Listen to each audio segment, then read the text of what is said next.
And so what I want to do is discuss this essay by Derrida, Structure, Sign, and Play, in the Discourse of the Human Sciences, which is an essay that you'll find in his book Writing and Difference, which collects all of his earliest essays. And if you read these essays in chronological order, they take some patience for a while to work through, because he's working out the deconstructive ideas bit by bit. First the idea of difference, and then the trace, and then with this essay really is, it was published in 1966, and it is the essay that announces the birth of deconstruction as a new kind of semiotic discipline, as it were, in 1966. And Derrida follows, interestingly, I think he's a good philosopher to follow a discussion of Spengler, Gebser, Heidegger, and Sloterdijk, because he's the philosopher. I mean, he started as a Husserl scholar and a Heidegger scholar, and he's immersed in that tradition. So he studied Heidegger very thoroughly, and he's very much aware, in the 1960s here, was very much aware of what the consequences were of the collapse of the Sloterdijkian macrosphere that took place, what I've called the collapse of Gebser's integrals modernist sphere that took place at the time Gebser was writing his work Ever-Present Origin in 1949. Derrida is well aware of what the consequences of this collapse of this ontological, what I call apparatus of semiotic capture, adapting and borrowing, like a bricoleur, one of D&G's terms, that the state is an apparatus of capture. I think of these ideas, Heidegger's ideas of being, or Peter Sloterdijk's idea of a macrosphere, as a kind of apparatus of semiotic capture, for the following reasons. Derrida in this essay starts off by saying that there is an absent center now, an absent ontological center. What he's going to do in the essay is attack structuralism. It's based on an attack of structuralism, a deconstruction of structuralism, and specifically an attack on Levi-Strauss, who's one of the great structuralists, especially in the field of myth studies and anthropology.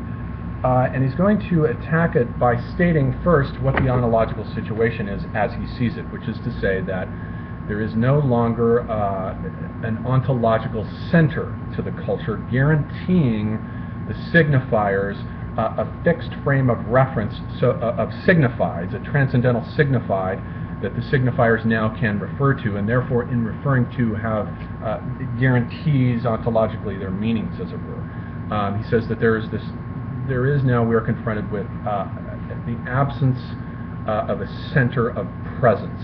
And this center of presence is precisely what Heidegger meant by being. Each age has its own different understanding of being. And if we think, for example, in the medieval period, the medieval understanding of being was this idea of God.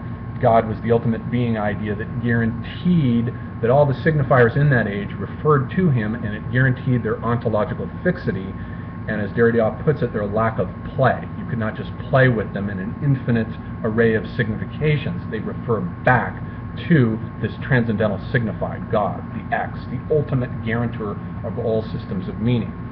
And so we can think of, I like to think of it as a kind of apparatus of semiotic capture, like a cathedral. A cathedral in the Middle Ages is a kind of gigantic architectural equivalent of this ontological fixed center of being that Derrida says is now missing.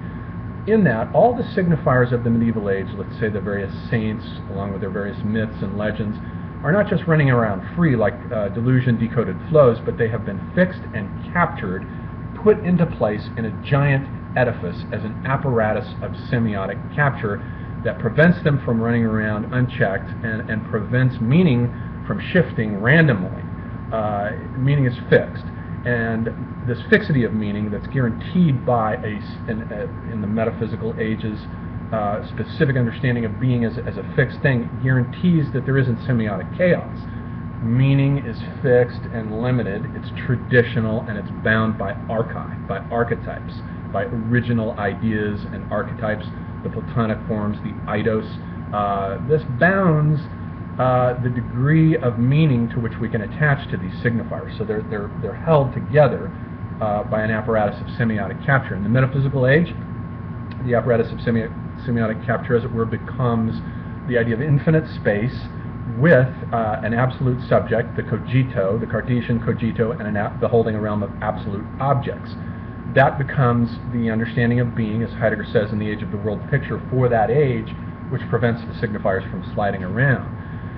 By the time we get down to Jean Gebser, with his understanding of, with his creation of what he called the integral sphere that follows the metaphysical age, that follows the age of perspectival space, in which modernism is seen to be painted on the walls, as it were, of the curved space of this integral sphere, which takes up all the previous structures of consciousness and relativizes them, but captures them and takes them up and incorporates them into an apparatus of semiotic capture, just like infinite space, Spengler's infinite space, and before that, the medieval understanding of God, captures them. And as I said in my essay that can be found on my website on Mark Rothko, with the collapse of Gebser's integral sphere during World War II, you can see that in contemporary art, which I see as beginning with the abstract expressionists, Pollock, and especially Rothko, Rothko's discovery of the multiforms in 1946, and then of the rectangles and squares of light in 1949, are capturing the sliding and melting down of these iconotypes off the walls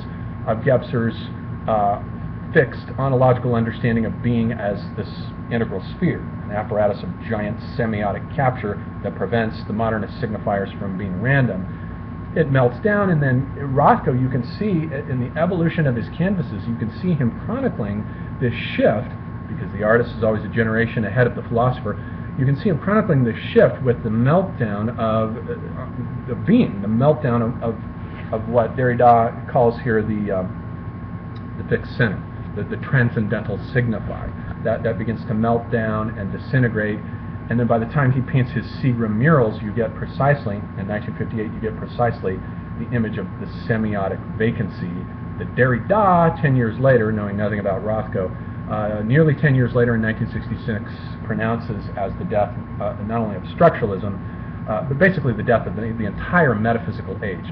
There is no longer a single understanding of being, a single Sloterdijkian macrosphere, or a single Heideggerian understanding of being that guarantees or functions as an apparatus of semiotic capture which prevents the signifiers from running around, having any multiple associations and meanings assigned to them. For Derrida now, this absence of a central fixed center is a good thing, because now he brings in this idea of play. So now what we get in the absence of the ontological center is play. Signifiers now can signify an infinity of meanings now. They slide, they defer to each other, rather than pointing back to a transcendental signified as a giant X. With the absence of that center, they no longer refer back to that giant X, that fundamental ontological guarantor of their truth. Instead, they refer to each other. And it's as though we have a horizontal surface of sliding signifiers skidding around like ice skaters over a surface of constantly deferred meanings, each one of these signifiers referring to the other, and enabling a certain kind of play now that Derrida sees with delight and enthusiasm as a new thing in philosophy. There is no limits now on meaning, on texts having meaning and what they can be said to mean. There is no longer any limit on it. It's infinite. The play of signification is infinite. You can imagine this play as analogous to the way an AK-47 is so popular around the world, because the components on the inside of it are uniquely loose. They have a lot of play. And because of their looseness, you can toss the AK-47 into mud or water and dig it up, dust it off, and it'll work because it has all this looseness of the components on the inside of it. You can shake it and hear the play of the components. Derrida is doing something similar with ontology and cosmology here. There's all this new room for play now, because we're not bound by traditional archive, by the quest for origins that he says in this essay that Levi-Strauss is guilty of. Now, so then he goes on to specifically deconstruct Levi-Strauss, and he says that the thing with Levi-Strauss, he says, if we take this basic opposition of nature versus culture in Levi-Strauss, which is one of the main things that, one of the main signifier oppositions that Levi-Strauss uses throughout all his books as an anthropologist, and that nature, if we take the incest taboo, he says, the incest taboo is nature because it's universal, it's found everywhere, and therefore it's nature. But at the same time, it's a taboo, and it's therefore cultural. So it's therefore kind of undecidable in Derrida's later terminology that he invents in the Plato's Pharmacy essay. It's a kind of undecidable. And this nature-culture opposition, Levi-Strauss himself did not believe had any sort of ontological truth to it, but he nonetheless used it as a tool, as a methodological tool to make sense out of his narratives with. But yet, Levi-Strauss was fully aware of not being a metaphysician or a philosopher, and of avoiding that by seeing himself as a bricoleur. And a bricoleur is somebody who is the opposite, let's say, of an engineer, or in mythology this would be a demiurge, the great creator who creates a cosmos out of nothing and assigns everything its specific meaning by putting everything carefully into its place.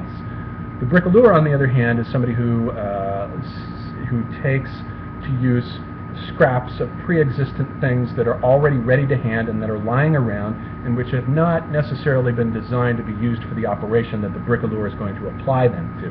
And so he sees himself as a bricoleur in opposition to a traditional sort of metaphysician, engineer, or demiurge. But Derrida says that the problem with that is that if it turns out to be the case that the bricoleur and the engineer do not really constitute an opposition, but that the engineer is a type of bricoleur, then that opposition, that difference, that fundamental difference between the signifier and the signified, which he's now saying is effaced because of the absence of the transcendental signified, no longer holds. And so there's a problem for structuralism because it builds its structures then on an absent center.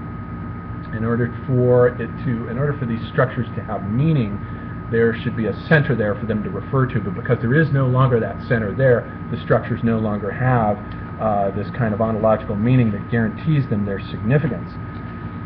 And so the status then of the signifier is the result of the lack, the absence of this transcendental signified, is that the signifiers now become supplements. And so the signifier becomes supplementary to the absence of the transcendental signified, which is gone now. This ultimate guarantor of meaning is gone now. And so we have a profusion, Baudrillard's viral profusion of signifiers. We have a profusion of the signifier, a superabundance, an overabundance, a surplus of the signifier in order to make up for the lack of the transcendental signified that's no longer there. So we have all this play now amongst signifiers. And so Derrida ends the essay by saying that there are two ways of regarding interpretation. There are two different types of interpretation. One is the structuralist type, which goes in quest of archai, which looks for original archetypes that confer, like elementary ideas, or the archetypes of the Jungian collective unconscious that confer a kind of set of fixed meanings upon the signifiers in the system so that they're not just random, or his version of the interpretation of interpretation, which is to say, in the absence of the transcendental signified, we have all these signifiers running around, having escaped their apparatuses of semiotic capture. They're sliding now all over the surface of the culture, and there's all this wonderful play because now there's all this room for new meanings. And in this respect, I think that Derrida is very consistent with the opposition that I've noted earlier between the wonder child and the elders, insofar as the elders represent that structuralism, the way that Derrida paints it in this essay, is consistent with the tradition of the elders, where there are these fixed archetypes. There are fixed Platonic categories of meaning that prevent semiotic chaos from taking place, and it's reverence for these archetypes that the traditional structuralist, whether it's Foucault, whether it's Levi-Strauss or Lacan, has, that the deconstructionist does not have. The deconstructionist is more like the attitude of the wonder child, who takes a Nietzschean joy and delight in the affirmation of all this new play of meanings in texts and amongst these signifiers, because now meaning is infinite. And so, of course, the result of that is an age of anxiety. It's an age of paranoia. We've got information overload. We've got chaos in the arts. Contemporary art is in a situation of semiotic chaos precisely because we have all of these signifiers skating around, slamming into each other, and there appears to be no central core of meaning. But Derrida sees this as a positive thing, and indeed it is a fun thing, because now we can interpret texts, whether the texts are films or novels, comic books, what have you, in any manner in which we want without having to worry about upsetting tradition. So in the age of singularities of meaning now, the old Platonic theory of matching the existent or the signifier with a pre-existent archai no longer holds or constrains us.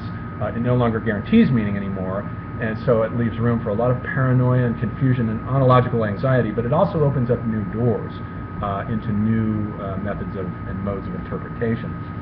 So that's, in a nutshell, Derrida's essay on structure, sign, and play, which announces the birth of deconstruction in 1966, and he sees it as, and he calls it at the end of the essay as the birth of a monstrosity, precisely because it doesn't fit pre-existent species or genera or families. It's a monstrous theory because it's open now to the monstrosities of new kinds of meaning.